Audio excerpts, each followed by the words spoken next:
boy has to carry 2 heavy boxes with his mom every time they move. But the boxes don't hold luggage. They hold his 5-year-old brother and 3-year-old sister.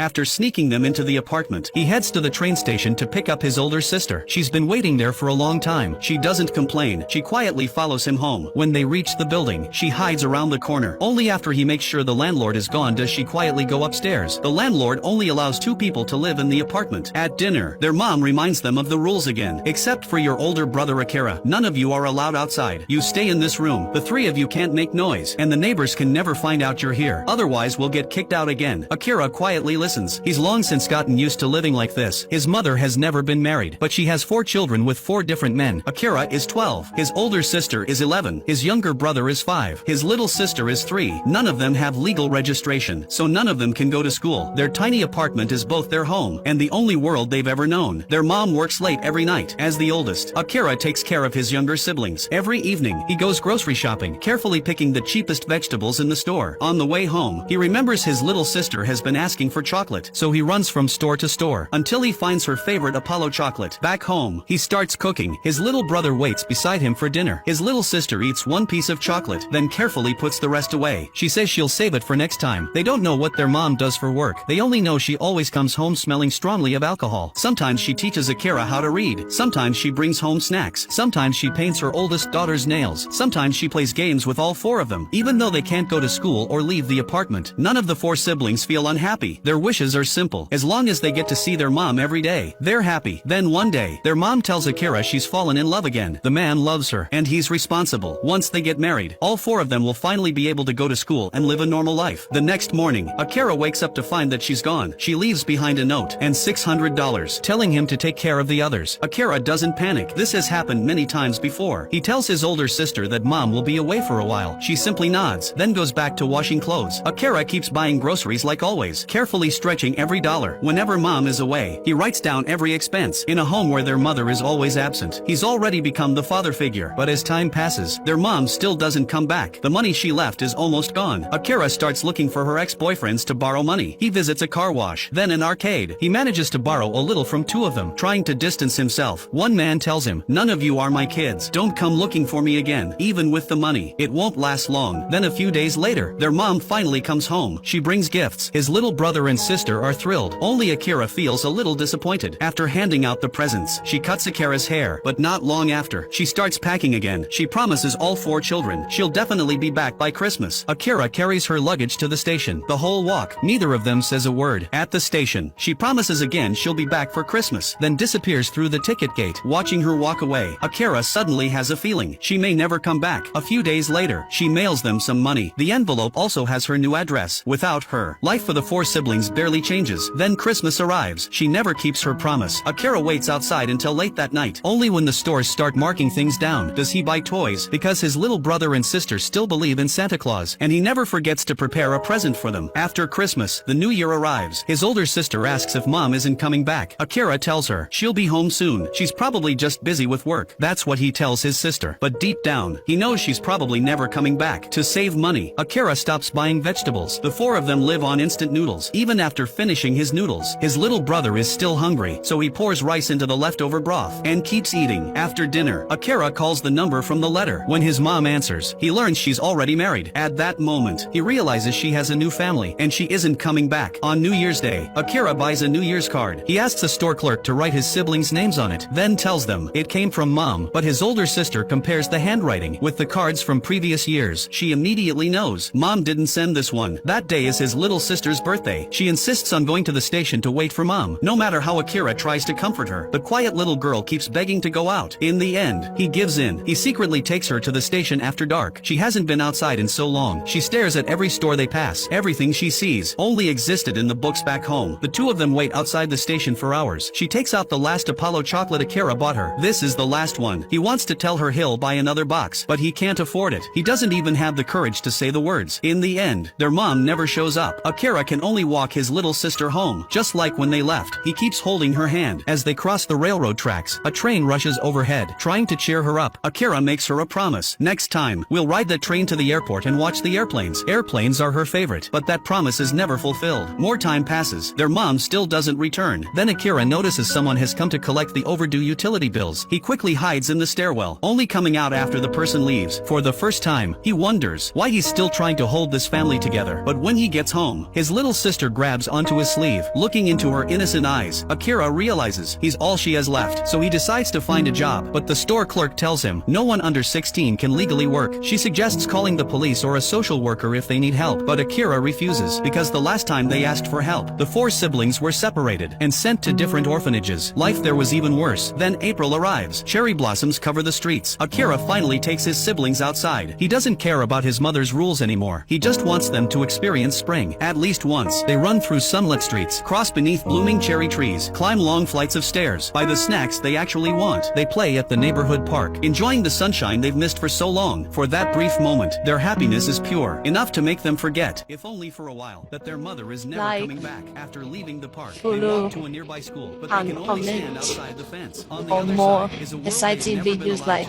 early summer arrives. They've run out of money. The water and electricity have both been cut off. The four siblings have no choice but to collect water from the park. While filling bottles, Akira notices a girl who skips school and always sits alone there. Little by little, she becomes friends with the four siblings. What Akira doesn't know is that meeting this girl is about to change his life forever.